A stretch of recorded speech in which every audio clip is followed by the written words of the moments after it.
this to justify your ban or the purported order that has been put out by the government to ban the BBC's documentary in India. You're building a case for that, number one. Number two, that yes, timing aside, what's the problem if a media house differs with a Supreme Court verdict and continues to expound on what it believes was overlooked by the Supreme Court or what it thinks was perhaps not considered by the Supreme Court? Of course, you've been part of those cases, so you probably know better than I. And number three, most importantly, that look, at the end of the day, many media houses around the world take money.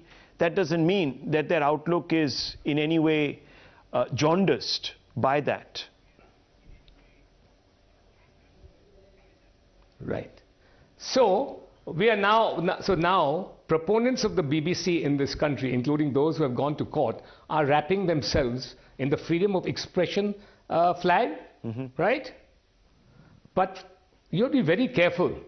If those who are using freedom in this country come with motives, right, and the payment of money is something which, first of all, before releasing this documentary, did they make disclosure that we are being funded very heavily over a period of time by a Chinese state-owned enterprise which has been accused in many countries and banned because it provides spy network facilities for the Chinese state?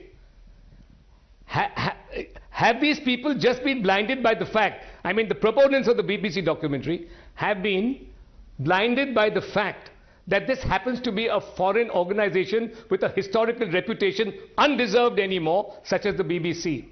Have they done enough due diligence? Is the money factor not something which should raise their eyebrows? A. B, as I said earlier, what about the timing?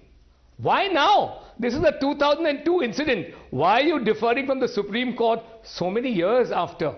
What is the reason for bringing it in the public domain right now? We are entering election years now.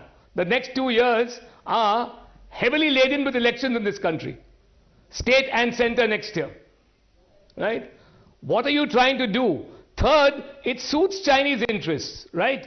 Because in this particular documentary, you have tried to inflame passions between two communities, right? You now want to revive something which is buried and closed on weighty evidence by the Supreme Court. You are now trying to fuel discontentment among a minority community. Okay. So you're destabilizing the country is what you're saying. All this adds up to the fact, right?